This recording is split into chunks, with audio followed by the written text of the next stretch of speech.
Welcome to the Brave Journey Within with Jim and Jenn. This show is about the spiritual journey and all of the challenges, healing, wisdom, and consciousness expansion experienced along the way. Welcome back to another brave new episode of Brave Journey Within with Jim and Jenn. Welcome back. Yeah, hi, how you doing? I am doing better.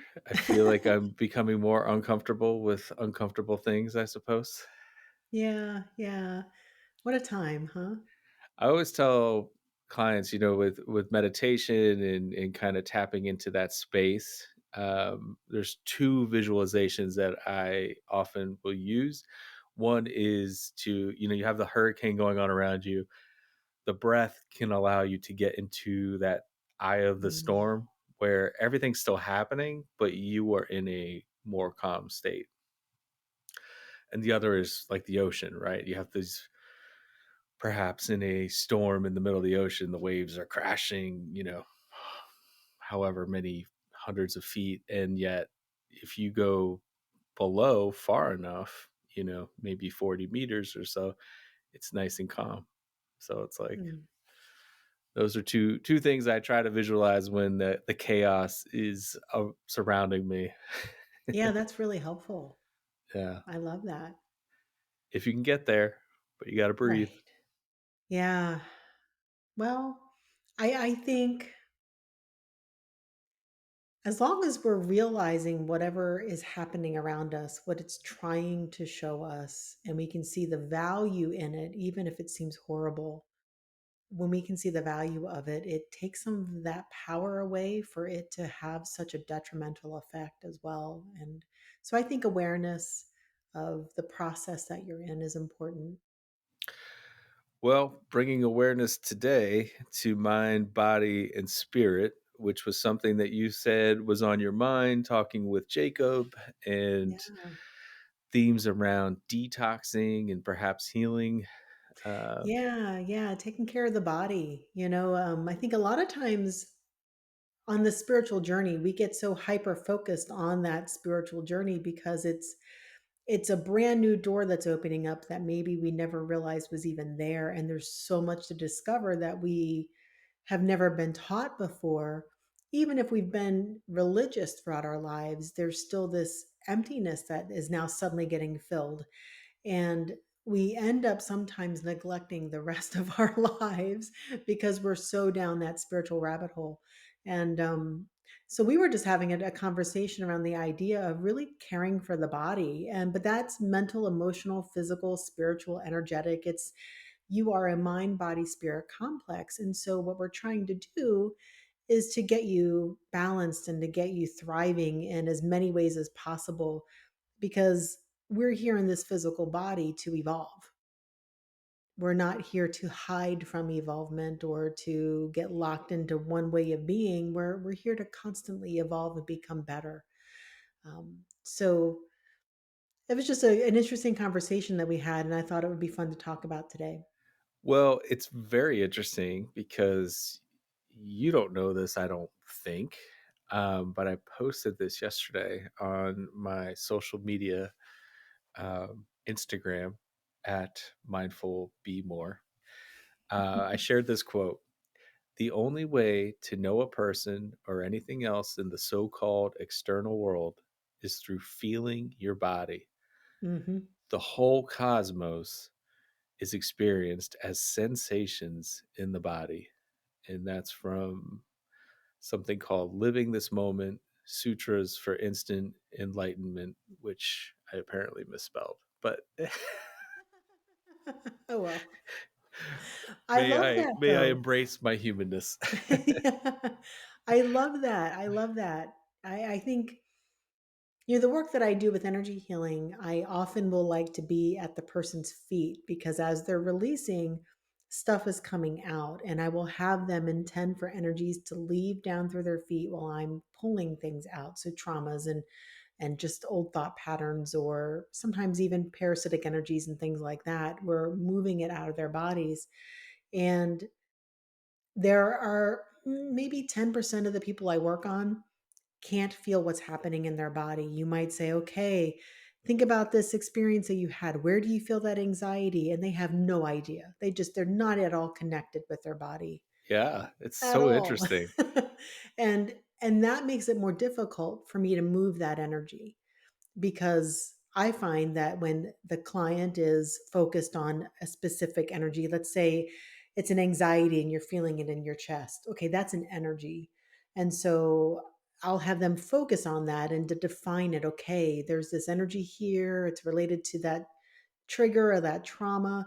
And you know what? I'm done with this now. And I'm telling it to leave and go down my legs. And usually they can feel it lessen here or completely disappear, and then they'll feel a heaviness or a weird tingling going down their legs.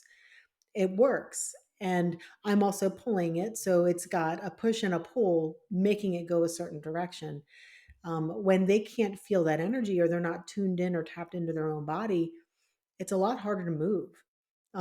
So it also, I like it because I like doing it this way because it gets them to understand the connection to their thoughts and emotions in their body. We treat this body like it's just this thing. It's this meat suit that we're walking around in. And it's so much more than that, right? This is our avatar. It's the only thing that we have to be present in this 3D experience. And we often just take it for granted. So I like coming into the idea of how do you really take care of your body, and what is it that your body needs, because you're an individual. And then as a mind body spirit complex, which is what they call it in the law of one, which we've referenced many times, you're this mind body spirit complex. You're not just a spirit, you're not just a body, you're not just a mind. You're all these things interwoven together that need to function somehow.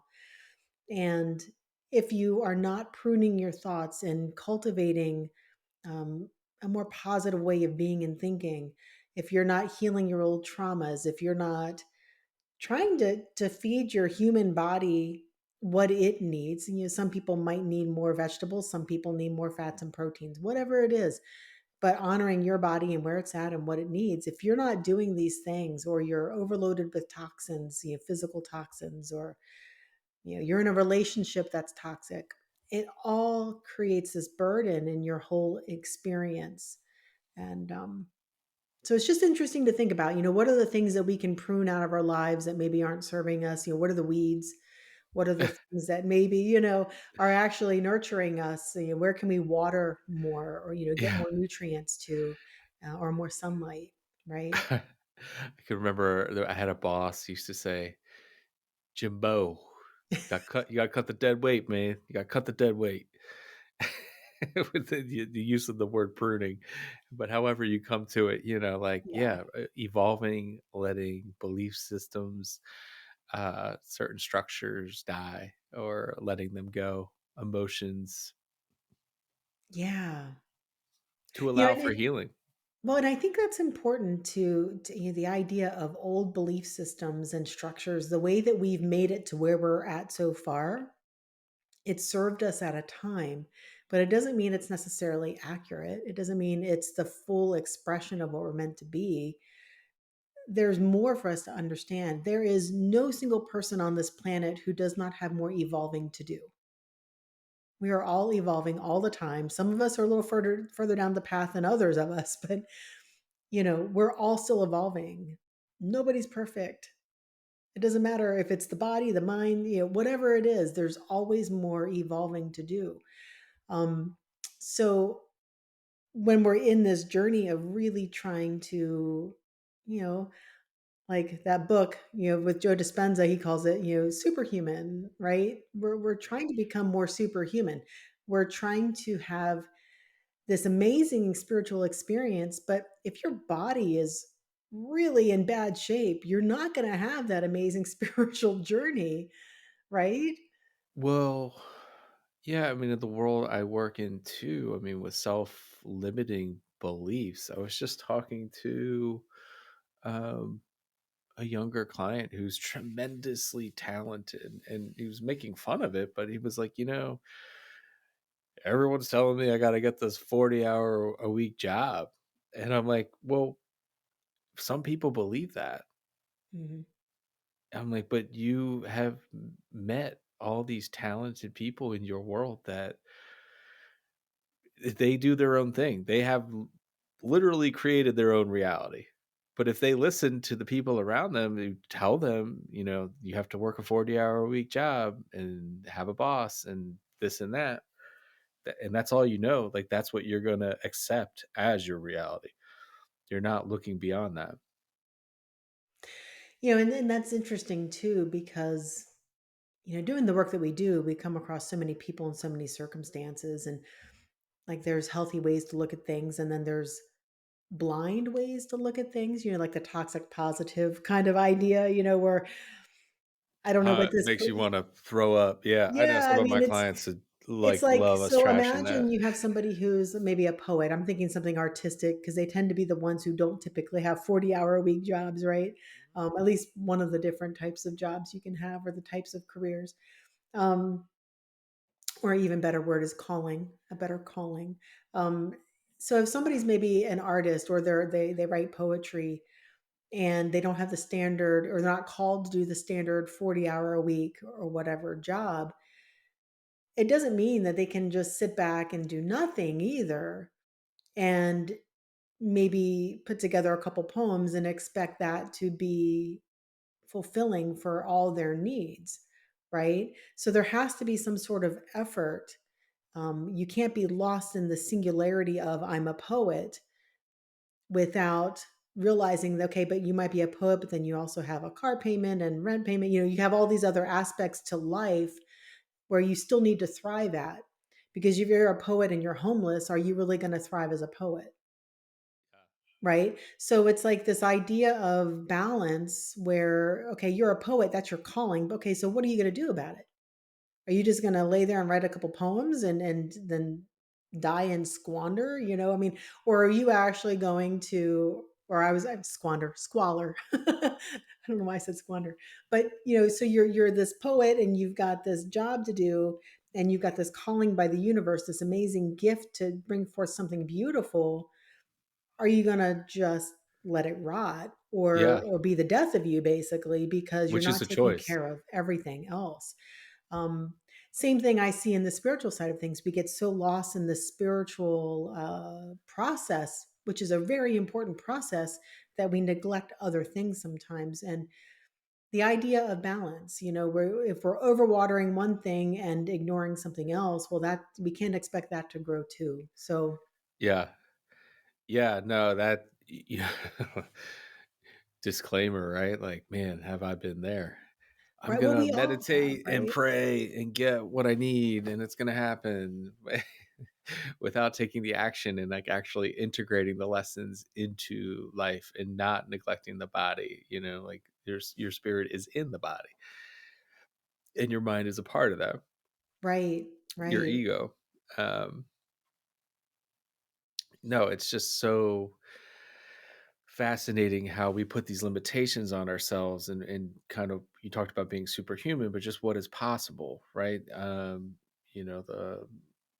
The person that I was talking with, there is a young woman who is from Maryland, of all places, and created a famous cartoon. So her name is Vivian Madrano, and so and she now has a studio in Hollywood, right? Like, from Urbana, Maryland. Oh, Like, wow. give me a break, right? But like Yeah, that whole, like, real life examples of people who are like, no school counselor was going to be like, hey, you should do this. This is a safe path. But if you can create that in your mind, like, this is what I want to do, like, I'm actually passionate about it, right? Like, even going back to Bashar's formula, like following your excitement, actually taking action on it, because if you don't, that's also a choice. that is true. but but that idea that you do have to take care of things, and take action, and be active with your health, and paying attention to your thoughts, your belief structures, and evolving along with those things. Well, and coming back to the idea of the poet, so if that poet has not done the mental work of, healing traumas and woundings, or limiting beliefs and thought patterns and things, and working with someone like you, Jim, if they have not done that, their poetry is probably going to be pretty dark, even if they do get it out there. and it's not gonna be uplifting, or it might not resonate with people. But beyond that, I think a lot of times we get callings to do things that are not standard, way most people do them, like becoming a healer or a poet or something like that. If you are not healing through that process and really looking at yourself and trying to become a better version of you, what I find is a lot of times you're not going to get anywhere. You're not going to really, because you're not trying to evolve. It's almost like the universe puts this ceiling on you, so you can't move past it because there's something that you really need to understand before you can up level. And so I think that's why it's important to look at all different aspects of your being. Are you taking care of your body? And it's so interrelated. So if you're not taking care of your body, your thought processes are going to be off, or you won't have the energy or the motivation to do things. And then if you don't have the correct thought process or the right energy, then you're not going to put forth what you really need to put forth with your intention around your calling, like if you're a poet or whatever it is that you're doing. And so even your relationships are going to suffer. So it's like this Sure. entire system, it's all interconnected. And So so, it's what I've found. I just had someone reach out to me the other day, and they were like, "Listen, I'm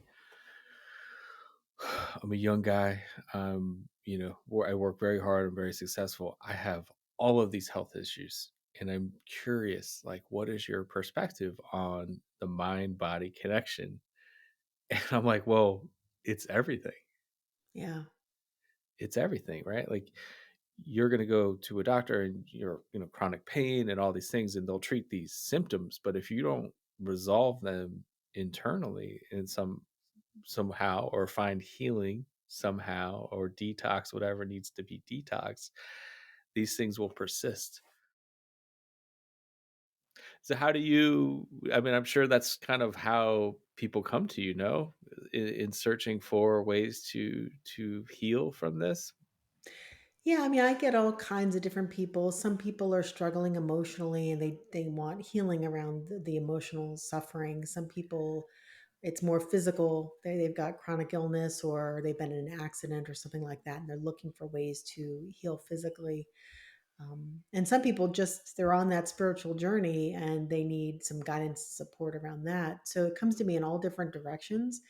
But I always connect to the body to try to find where the blockages are. Even if, let's say, somebody's got a spiritual calling to become a life coach or something, and they're having a hard time taking off, I will connect with the body and feel into, okay, what is the body processing around this? What do I need to understand?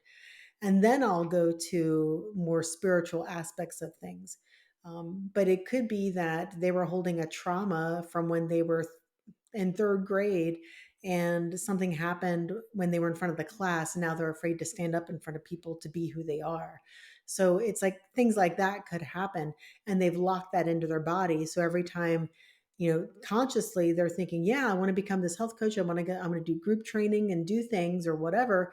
And then, but subconsciously they're like, ooh, no. Right. So it's just about finding, through that holistic way of viewing your experience here, where are the problems? Where are the blockages? Where are you out of alignment? Where are you not watering or nourishing enough? Or where do you have too many of those toxins? Like, what do we need to pull out? Um, but it's all aspects of your being. You need to do that. You need to prune some things and add in other things, and try to come up with this beautiful experience, but it takes dedication. It takes awareness, Oh, you that know, too. and effort, right? That's a part you have to actually want to do it and then put forth the effort.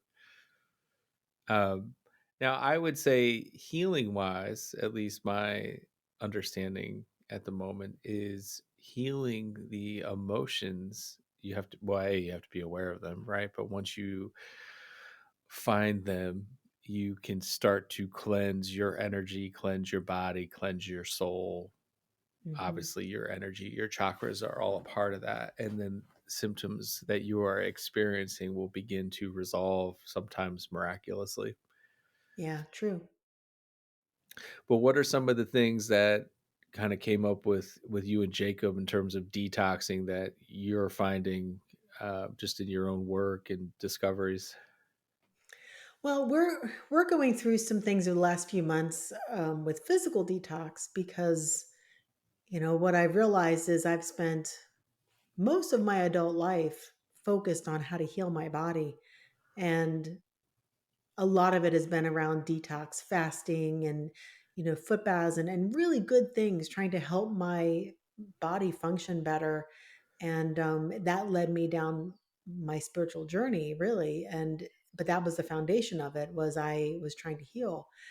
And recently we found some other ways to go even deeper into the detox. So we were talking about that, and it's so easy to be pulled off into this idea of we're just these spiritual powerhouses and we're here if we want it, it's so shall it be.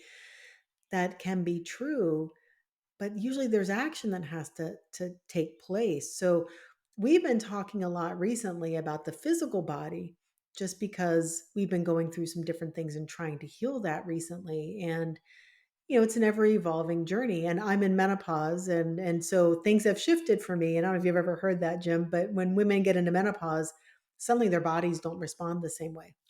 It's been a Everything changes. huge topic at my gym, um, Yeah. among you know, there's a number of physicians and other science, oriented type people, but just, you know, trying to figure out how to best deal with that because it's not settled science on how to really help with that. It's apparently so Yep. I see snippets of the dialogue, but I'm like, oh my gosh. It's a big deal, and I never realized how big it was till I entered into it. Like, I was like, "Nah, I should be okay. Like, I take good care of myself. I'm good." Perimenopause hit, and I was like, "Well, okay. All right, I'm doing okay. I'm keeping my head above water. I'm okay. I'm okay. I'm okay." And then full on menopause hit, and I'm like, "Oh my god." Like, what is happening to myself, And like the foods just aren't the same. My body doesn't respond the same way to food. Where I ache and pain and all the things, and even toxins, because as you start losing some of your bone mass, and because when the estrogen goes down, other things start happening in your body, and you can get like aches and pains and different things happening, and you're releasing more toxins out of your bones, and so suddenly you're like, wait a minute, I've been spending all this time detoxifying and now I've got this big toxic load again. What's going on? Right. And so that's what I've been personally processing and trying to move through that, which is a whole different challenge than anything I've ever been used to. And, my son, Jacob, who used to be on the autism spectrum, and just some of the things he's processing through, like he's always been chronically low in B vitamins, but every time I give him B vitamins, it's almost like a backlash effect. His body just it does the opposite of what it's supposed to do. And so even though he's low in B vitamins, I can't give him B vitamins. So my hope was, with some of this detox that we've been doing, that it will get him to a point where his gut health and his cellular health are good enough where he could absorb and utilize these vitamins correctly. So that's what we were talking about a lot this morning. But when he's low in B vitamins, he needs more sleep because he's not sleeping as well, and his body doesn't have as much functional energy basically to do all the different processes and things that he needs to do. So he gets really into the whole spirituality of things, and he will spend his whole day in what we call Planet Jacob, processing and spiritually and healing people and doing things, and but he's all spiritual all the time. And so we were talking about, okay, but let's also bring some of that energy into taking care of your body, because if you can take care of your body, you'll need less sleep, you'll function better, you'll have more energy, and then you can go do these other things related to your calling and what you're actually meant to be doing, and in a more balanced and well-rounded kind of way. And so that was the conversation. So, Yeah. So, is this like a new technique or new process or just well, it's actually a special kind of zeolite, and it's a totally different topic than I really okay. want to get into here today. But it's a special kind of zeolite that really gets into your lymphatic and your bloodstream to help your body detoxify on a very deep level. I've never seen anything else like it. So that's just something that we're doing, and it's a bit of a process. I've been on it since December, and I cannot believe the level of toxicity that I'm still finding in my body that I have focused on detoxifying for so many years. It's probably been about, see, I've been in business for coming up on 14 years, coming up on 14 years of since I opened up the business of Nourishing Journey. And but I've been focused on detox before that. So I'd say probably a good maybe 16 years, maybe 17 years of really trying to detoxify on the physical level. And here I am, like still really struggling in a deep way from all the things that I thought I should be good with. So Mm, it's an interesting process as I'm understanding more and more and learning more and more and finding more tools to approach it with. And then what that's doing for other aspects of my life and how it's bringing things into a different level of balance than I've ever experienced before. And yeah. so it's just a fascinating concept, not to make this a physical health podcast, but it all goes so hand in hand. And I think we mentioned previously, I can't remember which episode it was, but I briefly mentioned that there was this study that was done of people who were incarcerated where they studied certain nutrients to see, was there some sort of a foundational understanding of what these people might be low in. So if they committed murder, did they have certain deficiencies, or did they, if they committed theft, did they have certain deficiencies, what kinds of diagnoses did they have, and things like that. And there was a very common thread amongst everything about the nutrients, and like sometimes they had too much copper or not enough copper. And but across the board they were finding these similarities. And when they would balance things, like old behaviors would get better, or they'd have no desire to harm anybody, or what, or harm themselves, and their depression would go away. And so the nutritional aspect of things, it was fascinating because it changed their behaviors. And which can sometimes, like if you have certain, I had a client one time who she was excuse me, she was suicidal, and she asked me for an energy healing session, and my first response was, you need to go see a counselor. Like I don't want to be responsible for your life right now. You need to go see a counselor. And she was like, Jen, I've been on medications my whole life. I've seen counselors. It never does any good. I'm in this state, and I'm telling you, I'm not going to go take care of things in this minute, but I'm in that state again, and I want some energy healing. And I was like, okay, then come on in. So she came in, and what I picked up in the session was she needed protein. She was a vegan, and I didn't realize she was a vegan. But I was like, I'm really getting strongly. You need some protein. And she's like, yeah, I never eat meat. And I was like, you need to go eat some meat. I feel like there's something in there that you're gonna get that's gonna really help. She went out and she got right after our session. She went out and got a burger. So I don't know if it was the B12 or certain amino acids or whatever it was, but she got, a beef burger and immediately felt better and no longer was suicidal. So, maybe it was a mixture of the energy healing. Who knows, but still, these things There's matter. a lot of research being done, and thankfully it's being done at Harvard because people tend to just take that as truth even though they shouldn't. Um, but just in terms of like the field of psychiatry or ADHD in Yeah, children and medication, and how a lot of the research being done is going into nutrition yep. and what is happening with the foods that we're eating, or even if we're eating certain foods that are maybe healthy but not we're not getting the same level of nutrition in the food because Mhm. there's a certain amount of toxicity and a lack of nutrients than that are not in our foods. Um, but it's impacting brain health, and brain energy, specifically impacting mitochondrial health. So you'll have people, being treated for schizophrenia or bipolar depression or ADHD and all these other things, and they change their diet and their symptoms resolve. Exactly. And it's wild. Yeah. So there's, obviously, if you're listening to this, do your own research. Brain energy. What's the guy's name? Dr. Chris Palmer, I believe, from Yeah, there's been Harvard. there's been a few of them that have studied this, and Thankfully, there's more and more research coming out, yeah. but you're definitely seeing a shift. Like they're definitely looking at like that mind body connection and gut health and your body's ability to absorb, sorry, nutrients.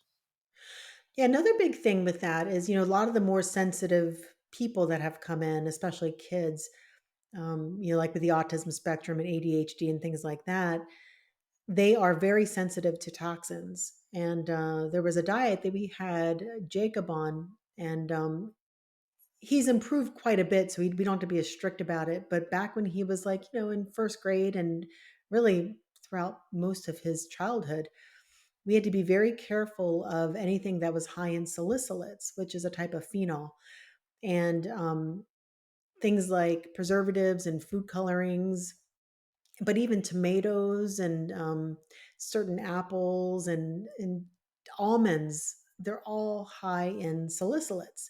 And so we have this enzyme that's used to break down salicylates that we eat, but it's also used for other throughout our entire bodies. Basically, it's used in so many different ways, including brain function.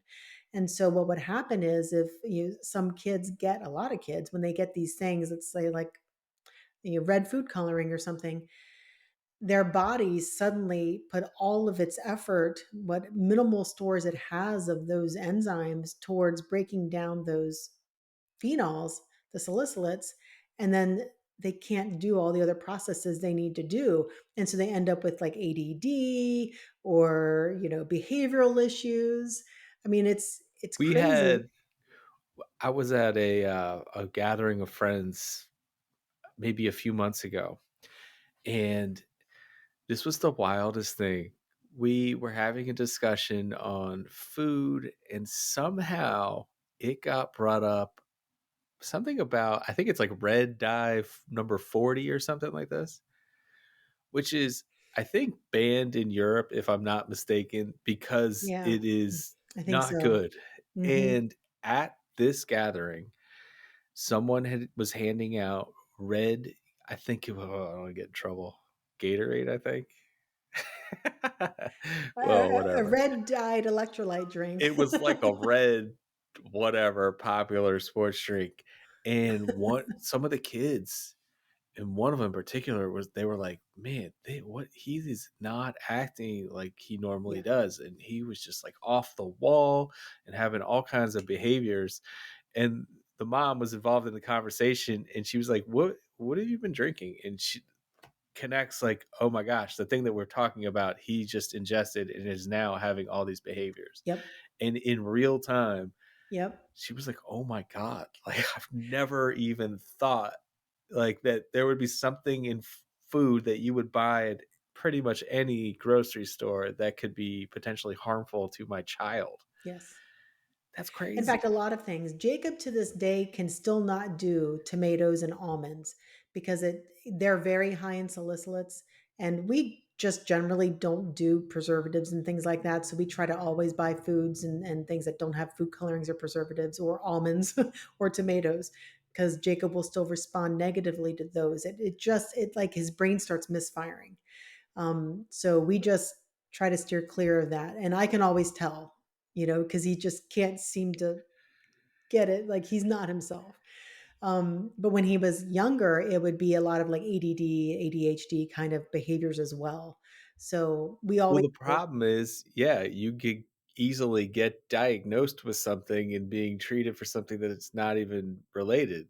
it's just a food sensitivity or a chemical sensitivity, really, for a lot of it. But so you can imagine, like, I used to get so much crap for I would bring food, especially for Jacob, to parties and things, and the parents would be Yeah, like, gaslighting that you. well, yeah, it's almost like it was child Here's abuse. Why don't you just let him have the pizza that the other kids are having? And I'm like, well, because, it creates all these behaviors and I want him to function. I don't want him to be an outcast amongst. I'd rather him eat the pizza I'm bringing him because I know it's something he can eat and not have a reaction to and enjoy the experience and still yeah. eat good food than feel like my child is a troublemaker. I mean, I remember thinking back when he was in kindergarten, I literally said to my sister, I was like, I think Jacob's going to end up in juvie. Like, he, and Jacob,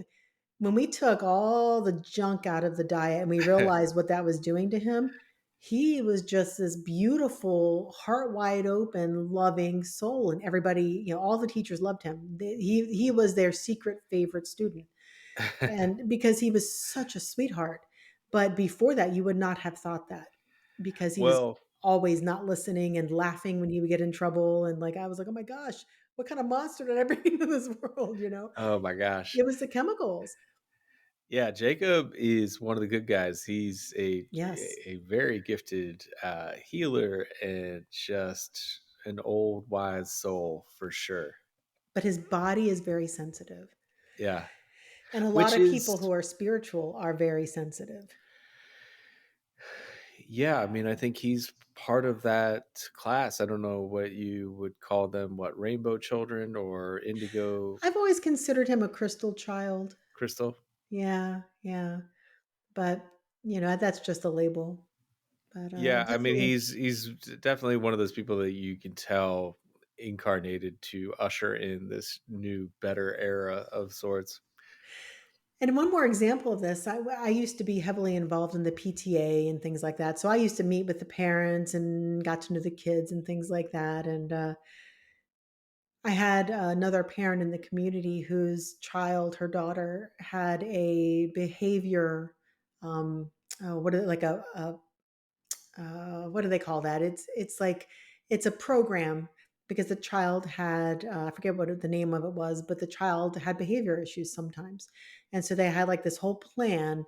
So it was not like with my son where we had an IEP and he had like the special Like a program for his learning. 504 action plan or Yeah, something. it was like a behavioral action kind of plan thing, and they would get rewards if they, had a certain amount of time with no behavior issues. Mhm. But she's the sweetest girl at the same time. Like I was just like, how can this girl have those problems? Like I was shocked. And then that's why I told her I used to try to educate parents a lot more back then, but I realized most parents didn't want to hear about it. But I was like, does she get a lot of like food coloring and things? And she was like, what do you mean? And so I explained it to her and she was like, whatever. She didn't, I don't think she believed me. But then she went on a family trip. And when she came back, she's like, Jen, I don't understand what happened. My little girl, and they had a family, there was a bunch of kids and two adults, and they were in this van driving south. And she was like, we had just eaten lunch, and then all of a sudden, my little girl starts flipping out. We had to stop the car, pull over, and we all had to literally get out of the car because she was tearing apart the car in this crazed state. Mhm. And then so they just had to wait for it to finish. I think she said it was like 15, 20 minutes. And they all got back in and they were like, what just happened? She was like, I don't know, mom. I don't know. Like she could not control it. And she was like, I don't understand what's going on. I'm really worried about my daughter. I was like, so you said she just ate lunch. What did she eat? She was like, just a bologna sandwich. I'm like, you do realize there's preservatives in bologna. She was like, oh. And I think she started putting two and two together and started realizing that it was actually her daughter's reaction to the chemicals that were causing the behavior issue. So, the reason why this is important, not to get too far down a rabbit hole of physical health and chemical toxins and behavior, but if you're so sensitive, which a lot of people who are meant to do spiritual careers are, If you're so sensitive to something you're eating that it's creating this distortion of this behavioral issue that you're then going to get diagnosed as like oppositional, whatever, Mm, that's taking you way off track. How can you possibly do what you came here to do if you're so often left field spinning because you're just trying to process these toxins and you're not able to be like fully functional in your body doing what you came to do? yeah, not fully integrated or achieving your potential. And all of your energy in your body is being spent to processing that thing that it can't deal with. So then you can't put your energy towards the things that are actually important. Yeah. So when you have all these people, so for some people watching this, they might know this, and they might be like, yes. But for people who don't, one of the things I would say to some of the parents who would question why I did these things, why did Jacob have a special diet? Well, because I want him to thrive. I don't want to throw medication at it and cause more problems. I don't want to have him think he's a bad kid when he's really not. I don't want him to have Sure. a learning disability if he doesn't need to have one. Maybe it's just the toxins. Maybe the toxins are causing ADD, which means that then he can't learn and communicate well. And so it's like this chain of events happening, but the problem isn't the chain of events, the problem is the toxins. So, Well, I- there seems to me to be greater awareness with those types of things, like coming into the collective consciousness, yes. which is, obviously the children are going to benefit the most. Is Yeah. like in the example I told you. I mean, like I'd heard about, red dye or whatever, but to actually see it in real time with somebody who knows their kid very well and to put that together was Yep. mind boggling to me. Um, but yeah, but shifting maybe gears a little bit, you know, detoxing. I don't know. The word transmutation is coming up for me, Yes. but on a, I was mentioning, well, you brought up Avatar. There's a guy who has a podcast, Ruben Langdon, that I really like. He had an entity or someone that was channeling an entity named Abram a few weeks ago, and they were talking about healing. And with talking about healing, one of the things they were mentioning were like, you're essentially you are in healing, you are learning how to balance your emotions, which are you can sense in the body. So tuning into the body, you can sense the emotions, and based on that, um, once you resolve that, you will see the healing take place. And that not only is that going to heal your body, but also your soul. So it doesn't Mhm. matter if you've known about your past lives or future lives or anything like that. Like it's in this moment. I know you might bring up like karma and stuff like that, but it's very important to pay attention to what you're feeling in your body, and that's where you can find what needs to be healed, and to start to resolve those things, which is very fascinating to me because as someone that does vipassana meditation, it drives you into the body. You are doing a body scan at a very, cellular and particle level to tie into that energy. And when you do that, that's when you'll sometimes jump back into a past life or some other point in time and space where these are things that need to be resolved. You know, to give you an example, I was having back pain, which was, obviously very uncomfortable.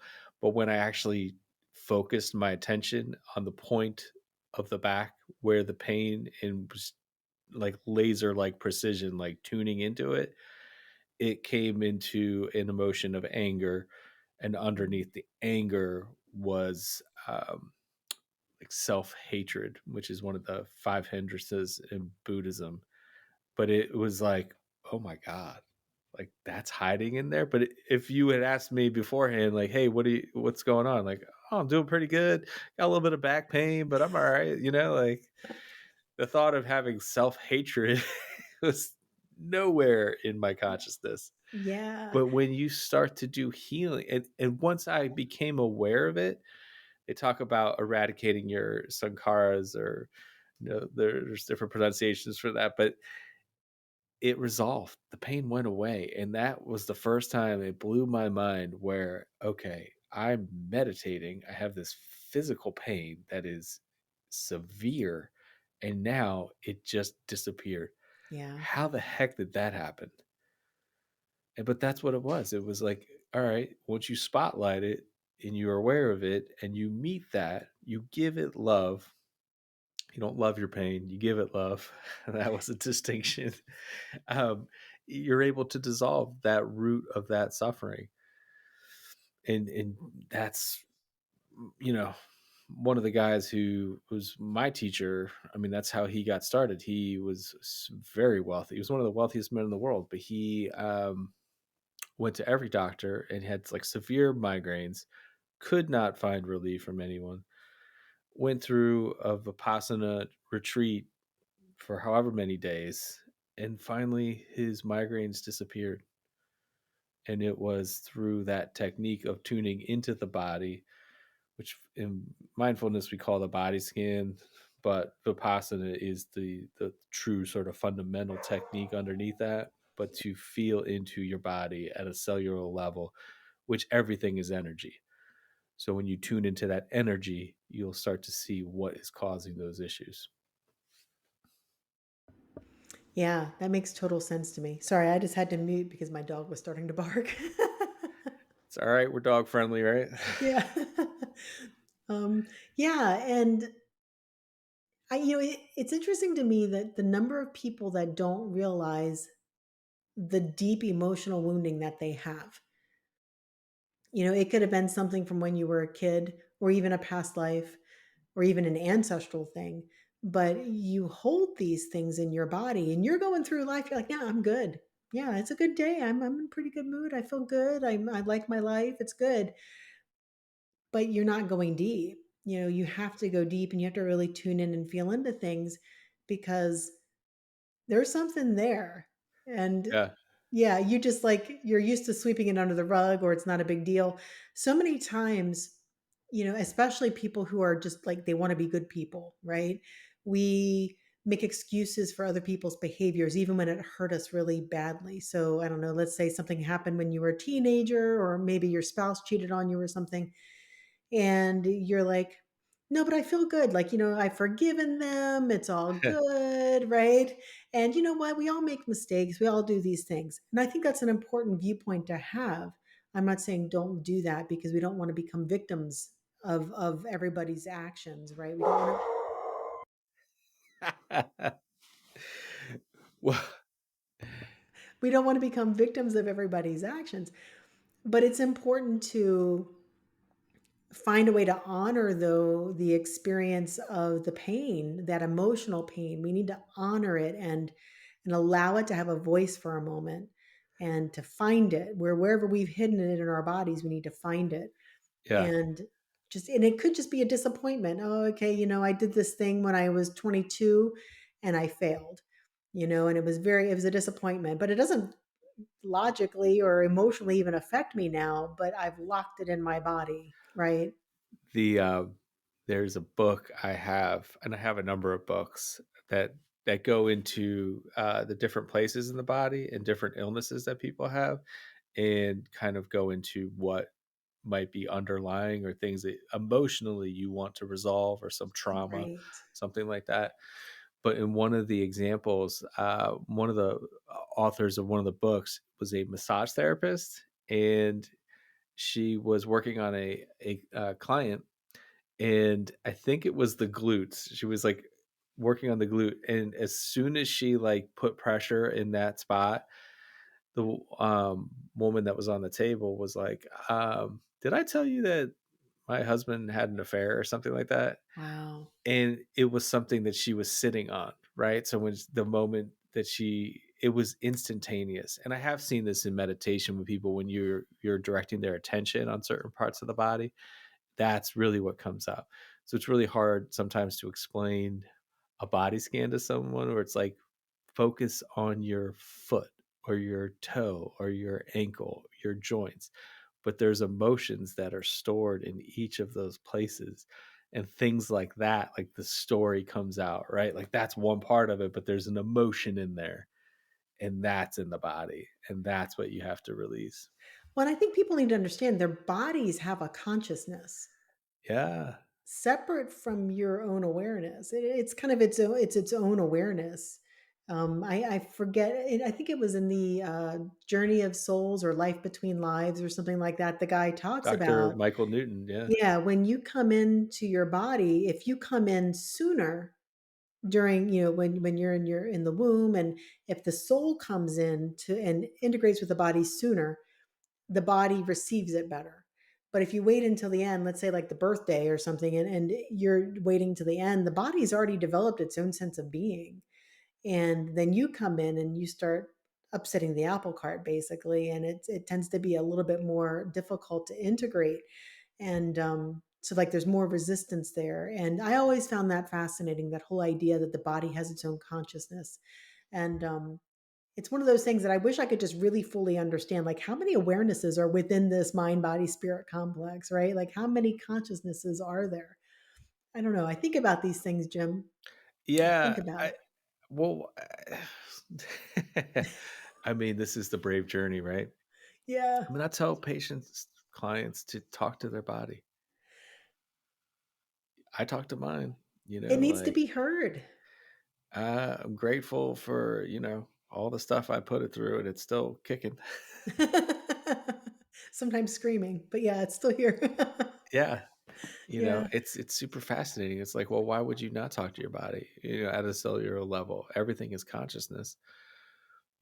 Everything is energy. There's energy there. It, you know, have you ever heard of muscle testing? Yeah. Yeah. I, I don't know, found out about it maybe a few years ago. Like, what the heck is that? I mean, that's your your body's way, right? And so for people that maybe don't know about this, I think I was watching a healer and he was working on an animal and he was using muscle testing to like figure out what was going on with the animal. Hmm. But muscle testing might be they actually do this in therapy too. EMDR, emotional or freedom technique too. Um, where you ask yourself like, is this issue resolved? And if you are, if anyone can see this, but if you like, are able to like push your arm down, then it's not resolved, for example. But if it's steadfast and your arm is not going down, it is resolved. So figuring out what the yes, what the no is, that type of thing. But your body won't lie to you. Yeah. Your body knows truth. Yeah. Whereas we can lie to ourselves like, oh, such and such happened, is it resolved, or have you forgiven them? Oh yeah, Yeah. yeah, absolutely, I'm a spiritual person, I'm forgiving. And Yeah. it's like, wait, no, you're lying to yourself, dude. Well, and on some level they are, but on another level, no. I mean, that's accurate. That's where they're at. That's why they're so blind to it even being an issue. Like, no, I feel good. My parents did a really good job. All is well. Like, we were really close now, but I'm like, okay, but you had problems with your parents when you were a teenager, pretty significant problems. That's still in your physical body, or it's still creating this blockage. And so we need to dive in. And it's so hard because I'm like, all right, go back to that time when you were 16 and this thing happened. And they're like, oh, yep, yep. Hmm.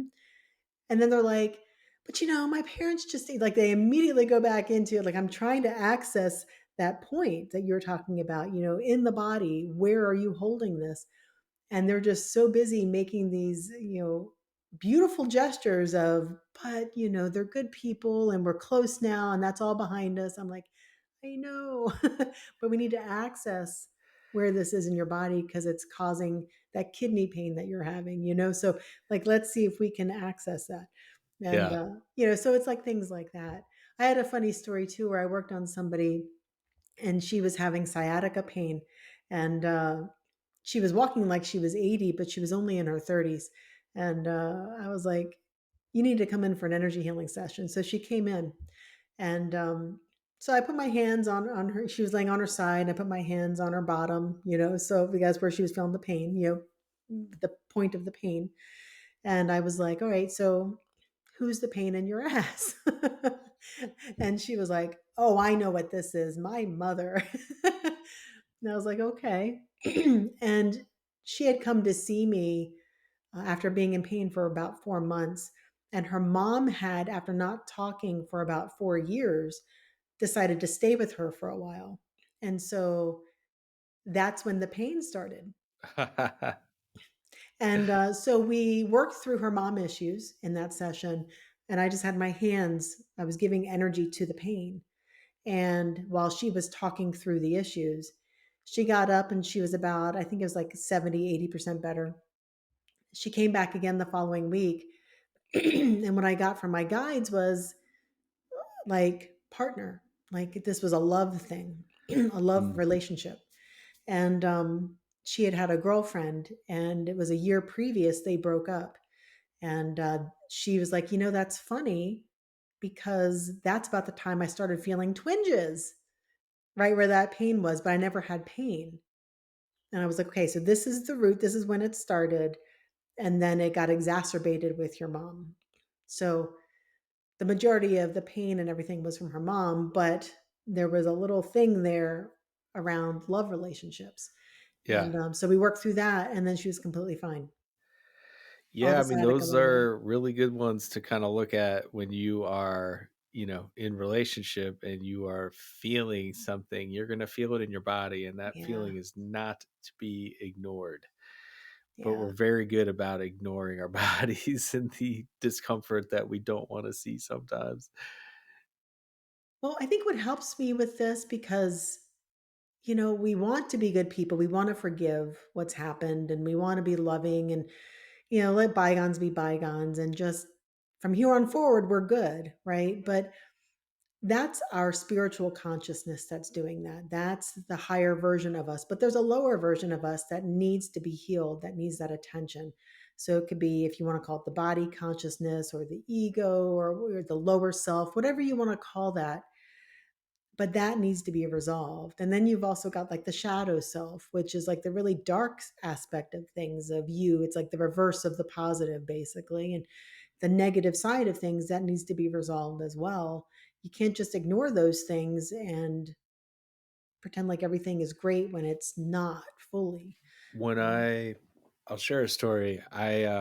When I first started teaching mindfulness and meditation to people, I was working with a paramedic and we were doing a body scan and their legs started shaking violently. yeah, And I was new to this and was like scared, like, what the heck is happening? But then, as I'm learning and, I had a mentor and these types of things, years, I mean, decades of trauma, right? Like being a paramedic, yeah. EMT, going to accident scenes and, experiencing all of that. The accumulation of all of that trauma over time that's what was coming out. And it blew my mind just with the whole body keeps the score type thing. Like, wow.